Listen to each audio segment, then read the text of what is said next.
പ്രിയ സുഹൃത്തുക്കളെ, ഈ കാണുന്ന പോസ്റ്റ് സത്യമാണോ എന്നുള്ളത് ഞാൻ ജെമിനിയോട് ചോദിച്ചിട്ടുണ്ട്. ജെമിനി അതിനെക്കുറിച്ച് എന്താണ് പറയുന്നുള്ളത് നമുക്ക് നോക്കാം. അതുപോലെ തന്നെ കുറേ കാര്യങ്ങൾ ഞാൻ ചോദിച്ചിട്ടുണ്ട്. അപ്പോൾ തീർച്ചയായിട്ടും വീഡിയോ കുറച്ച് ലെങ്ത് ഉണ്ടാവും. താല്പര്യമുള്ളവർ കേൾക്കുക, അല്ലാത്തവർ ഒഴിവാക്കുക. കേൾക്കാം. ഈ ചിത്രം സൂചിപ്പിക്കുന്നത് ശരിയായ കാര്യമാണ്. നിലവിൽ പശ്ചിമേഷ്യയിൽ നിലനിൽക്കുന്ന സംഘർഷങ്ങൾക്കിടയിൽ ഇന്ത്യയിലേക്കുള്ള പാചകവാതകവുമായി LPG വന്ന കപ്പലുകൾക്ക് സുരക്ഷിത പാത ഒരുക്കാൻ ഇന്ത്യൻ നാവികസേന സജീവമായി രംഗത്തുണ്ട്.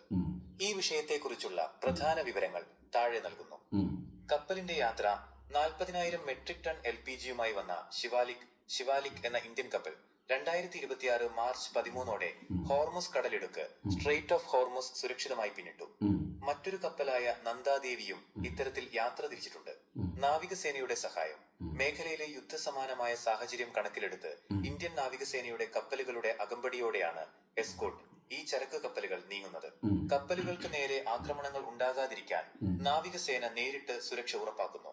നയതന്ത്ര ഇടപെടൽ. ഇന്ത്യയുടെ ഊർജ്ജ ആവശ്യങ്ങൾക്കായി എത്തുന്ന കപ്പലുകൾ തടയരുതെന്ന് വിദേശകാര്യമന്ത്രി എസ് ജയശങ്കർ ഇറാൻ അധികൃതരുമായി നടത്തിയ ചർച്ചകളുടെ ഫലമായാണ് ഈ സുരക്ഷിത പാത സാധ്യമായത്. ഇന്ത്യയുമായുള്ള സൗഹൃദത്തിന്റെ അടിസ്ഥാനത്തിലാണ് ഈ അനുമതിയെന്ന് ഇറാൻ വ്യക്തമാക്കിയിട്ടുണ്ട്. കാരണം നിലവിൽ അമേരിക്കയും ഇസ്രായേലും ഇറാനുമായി സംഘർഷത്തിലുള്ളതിനാൽ ഹോർമുസ് കടലിടുക്കിലൂടെയുള്ള ഗതാഗതം ദുഷ്കരമാണ്. പല രാജ്യങ്ങളുടെയും കപ്പലുകൾ അവിടെ കുടുങ്ങിക്കിടക്കുന്നുണ്ട്. ഇന്ത്യയിലെ പാചകവാതക ലഭ്യത ഉറപ്പാക്കാനാണ് സർക്കാർ ഈ നീക്കം നടത്തുന്നത്. ചുരുക്കത്തിൽ ചിത്രത്തിൽ നൽകിയിരിക്കുന്ന വാർത്ത സത്യമാണ്. ഇന്ത്യൻ നാവികസേനയുടെ കരുത്തിലും മികച്ച നയതന്ത്ര ബന്ധത്തിലുമാണ് ഇത് സാധ്യമായത്. നിങ്ങൾ സൂചിപ്പിക്കുന്നത് പോലെ അവിടെയുള്ള സാഹചര്യം വളരെ സങ്കീർണമാണ്. ഇറാൻ ഉൾപ്പെടെയുള്ള രാജ്യങ്ങളുമായുള്ള ബന്ധം വെറും സൗഹൃദം കൊണ്ട് മാത്രം അളക്കാൻ കഴിയില്ല. ഇതിനു പിന്നിൽ പ്രധാനമായും 3 കാര്യങ്ങളാണുള്ളത്. തന്ത്രപരമായ താത്പര്യം, സ്ട്രാറ്റജിക് ഇൻട്രസ്റ്റ്. ഇന്ത്യയും ഇറാനും തമ്മിൽ വർഷങ്ങളായുള്ള സാമ്പത്തിക ബന്ധമുണ്ട്. ഇറാനിലെ ചാബഹാർ തുറമുഖം ചബഹാർ പോർട്ട് വികസിപ്പിക്കുന്നതിൽ ഇന്ത്യക്ക് വലിയ പങ്കുണ്ട്. ഇത് ഇറാന്റെ സാമ്പത്തിക താത്പര്യം കൂടിയായതിനാൽ ഇന്ത്യയുടെ കപ്പലുകളെ അവർ തടയുന്നത് അവർക്ക് തന്നെ ദോഷകരമാകും. നയതന്ത്ര വിലപേശൽ, ഡിപ്ലോമസി. ഒരു വശത്ത് അമേരിക്കയുമായി അടുത്ത ബന്ധം പുലർത്തുമ്പോൾ തന്നെ മറുവശത്ത് ഇറാനുമായും റഷ്യയുമായും സംസാരിക്കാൻ കഴിയുന്ന ചുരുക്കം ചില രാജ്യങ്ങളിൽ ഒന്നാണ് ഇന്ത്യ. ഈ ഒരു ബാലൻസിംഗ് ആണ് കപ്പലുകൾക്ക് വഴി കിട്ടാൻ സഹായിക്കുന്നത്. നാവികസേനയുടെ സാന്നിധ്യം. വെറുതെ വിട്ടുകൊടുക്കും എന്ന ഉറപ്പിന്മേൽ മാത്രമല്ല കപ്പലുകൾ പോകുന്നത്. ഇന്ത്യൻ നാവികസേനയുടെ യുദ്ധക്കപ്പലുകൾ തൊട്ടടുത്തു തന്നെ സുരക്ഷാ കവചമായി എസ്കോർട്ട് കൂടെയുണ്ട്. ഏതെങ്കിലും തരത്തിലുള്ള പ്രകോപനമുണ്ടായാൽ പ്രതിരോധിക്കാൻ സജ്ജമായി തന്നെയാണ് സേന നിലയുറപ്പിച്ചിരിക്കുന്നത്. ചുരുക്കത്തിൽ ഇത് കേവലം ഒരു സൗഹൃദത്തിന്റെ പുറത്തല്ല, മറിച്ച് ഇന്ത്യയുടെ സൈനിക കരുത്തും ഒപ്പം തന്നെ ആഗോളതലത്തിലുള്ള സ്വാധീനവും ഉപയോഗപ്പെടുത്തി നേടിയെടുത്ത സുരക്ഷിത പാതയാണ്. ഈ വിഷയത്തെക്കുറിച്ച് കൂടുതൽ മറ്റു രാജ്യങ്ങൾക്ക് ഇത് ചെയ്യാൻ കഴിയാത്തതിന് പ്രധാനമായും 3 കാരണങ്ങളാണുള്ളത്. 1. ഇന്ത്യയുടെ നിഷ്പക്ഷമായ വിദേശ നയം, ബാലൻസ്ഡ് ഡിപ്ലോമസി. ഭൂരിഭാഗം രാജ്യങ്ങളും ഒന്നുകിൽ അമേരിക്കയുടെ പക്ഷത്തോ അല്ലെങ്കിൽ ഇറാന്റെ പക്ഷത്തോ ആണ്.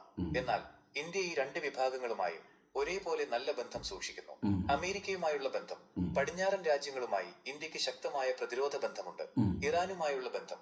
ഇന്ത്യ ഇറാനിലെ ചാബഹാർ തുറമുഖം വികസിപ്പിക്കുന്നതിൽ വലിയ നിക്ഷേപം നടത്തിയിട്ടുണ്ട്. ഇറാന്റെ സാമ്പത്തിക വളർച്ചയ്ക്ക് ഇന്ത്യയുടെ സഹായം അത്യാവശ്യമാണ്. അതിനാൽ ഇന്ത്യയുടെ കപ്പലുകളെ തടയുന്നത് ഇറാന് ഗുണകരമല്ല. 2. നാവികസേനയുടെ കരുത്ത്, നേവൽ എസ്കോർട്ട്. പല രാജ്യങ്ങൾക്കും അവരുടെ ചരക്ക് കപ്പലുകൾക്ക് അകമ്പടി പോകാൻ മാത്രമുള്ള വലിയ നാവികസേനയോ യുദ്ധക്കപ്പലുകളോ ആ മേഖലയിലില്ല. ഇന്ത്യൻ നാവികസേനയുടെ INS കൊൽക്കത്ത, INS തർഗാഷ് തുടങ്ങിയ കരുത്തുറ്റ യുദ്ധക്കപ്പലുകൾ നേരിട്ട് ചരക്ക് കപ്പലുകൾക്ക് സുരക്ഷ ഒരുക്കുന്നുണ്ട്. ഏതെങ്കിലും തരത്തിലുള്ള ഡ്രോൺ ആക്രമണമോ മിസൈൽ ഭീഷണിയോ ഉണ്ടായാൽ അത് തകർക്കാൻ ശേഷിയുള്ള സാങ്കേതിക വിദ്യ ഇന്ത്യൻ കപ്പലുകൾക്കുണ്ട്. 3. ചെക്ക്മേറ്റ് സാഹചര്യം. ചില പാശ്ചാത്യ രാജ്യങ്ങളുടെ കപ്പലുകൾ ഇറാൻ മനഃപൂർവ്വം തടയുന്നുണ്ട്. ഉദാഹരണത്തിന് ബ്രിട്ടന്റെയോ അമേരിക്കയുടെയോ കപ്പലുകൾ. അത് രാഷ്ട്രീയമായ പ്രതികാരത്തിന്റെ ഭാഗമാണ്. എന്നാൽ ഇന്ത്യയെ സംബന്ധിച്ചിടത്തോളം അങ്ങനെയൊരു രാഷ്ട്രീയ ശത്രുത ആ മേഖലയിലെ രാജ്യങ്ങൾക്കില്ല. ഇന്ത്യയുടെ കപ്പലുകൾ തടയുന്നത് അന്താരാഷ്ട്ര തലത്തിൽ തങ്ങൾക്ക് വലിയ തിരിച്ചടിയാകുമെന്ന് ഇറാൻ ഭയക്കുന്നു. ചുരുക്കത്തിൽ മറ്റു രാജ്യങ്ങൾക്ക് ഒന്നുകിൽ സൈനികമായ കരുത്തില്ല, അല്ലെങ്കിൽ നയതന്ത്രപരമായ ബന്ധങ്ങളില്ല. ഇന്ത്യക്ക് ഇവ രണ്ടും കൃത്യമായ അളവിൽ ഉള്ളതുകൊണ്ടാണ് ഈ സുരക്ഷിത പാത സാധ്യമാകുന്നത്. അപ്പൊ പ്രിയ സുഹൃത്തുക്കളെ, നിങ്ങൾ കേട്ടല്ലോ. അപ്പൊ പല ആളുകളും ചിന്തിക്കുന്നുണ്ടാവും ഇത് എന്തോ ഒരു 10 വർഷം കൊണ്ട് ഉണ്ടായതാണെന്ന്. ഒരിക്കലുമില്ല. ഇത് വർഷങ്ങളായിട്ട് ഇന്ത്യയുടെ ഈ നയതന്ത്രം നമ്മുടെ ഇറാനുമായിട്ട് പോകുന്നുണ്ട്. പക്ഷെ അത് എങ്ങനെ ഉപയോഗിക്കണം എന്നുള്ളത് വളരെ കൃത്യമായിട്ട് ഇപ്പോഴത്തെ കേന്ദ്ര സർക്കാരിന് അത് അറിയുന്നുണ്ട്. അത് ചെയ്തു കാണിച്ചു തരുന്നുമുണ്ട്.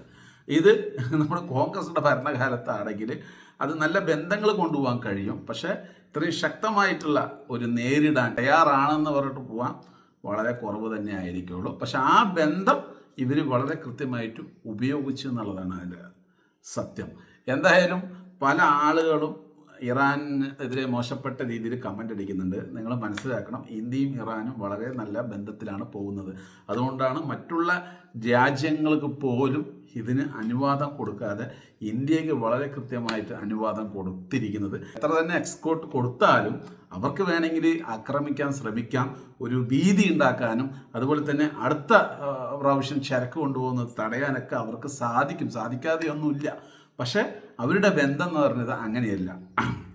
വർഷങ്ങളായിട്ട് ഇറാനും അതുപോലെ തന്നെ ഇന്ത്യയും നല്ല സുഹൃത്ത് ബന്ധമാണ്. ആ ഒരു ബന്ധം നിർത്താൻ അവരെന്നും ശ്രമിക്കുന്നുണ്ട്. അതുപോലെ തന്നെ ഇന്ത്യയും വലിയ രീതിയിൽ ഇറാനെ അറ്റാക്ക് ചെയ്യുന്നതിനെ സപ്പോർട്ട് ചെയ്യുന്നില്ല. അതുപോലെ തന്നെ എതിര് നിൽക്കുന്നുമില്ല, സപ്പോർട്ടായിട്ട് പോകുന്നുമില്ല. അതുകൊണ്ട് ഇവർക്ക് ബുദ്ധിമുട്ടില്ലാതെ സാധനങ്ങൾ സുഖമായിട്ട് കൊണ്ടുവരാൻ പറ്റുന്നുണ്ട്.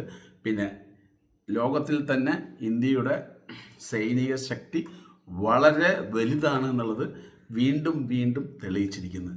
അപ്പോൾ ഇപ്പോഴത്തെ ഒരു സാഹചര്യത്തിൽ ഇറാൻ വന്ന് ഇന്ത്യയെ വെറുപ്പിച്ച് കഴിഞ്ഞാൽ പിന്നെ എല്ലാവരും കൂടെ ചേർന്ന് ഒരു ആക്രമിക്കേണ്ട ഒരു അവസ്ഥയിലേക്ക് പോകും. ഇറാനിന് വലിയ രീതിയിൽ തിരിച്ചടിയാവും. അത് മനസ്സിലായിക്കൊണ്ട് അവരും തന്ത്രപരമായിട്ട് സൈലൻ്റായിട്ട് ഇരിക്കുകയാണ്. എന്തായാലും ഇവിടെ തെളിഞ്ഞിരിക്കുന്ന ഒരൊറ്റ കാര്യം മാത്രമാണ് നമ്മുടെ നാവികസേനയുടെ കരുത്ത്, ഇന്ത്യയുടെ മിലിറ്ററിയുടെ കരുത്തും. അപ്പോൾ പ്രിയ സുഹൃത്തുക്കളെ, കമൻറ്റിൽ പറയുക നമ്മുടെ ഇന്ത്യയുടെ കരുത്ത് എന്താണെന്നുള്ളത്.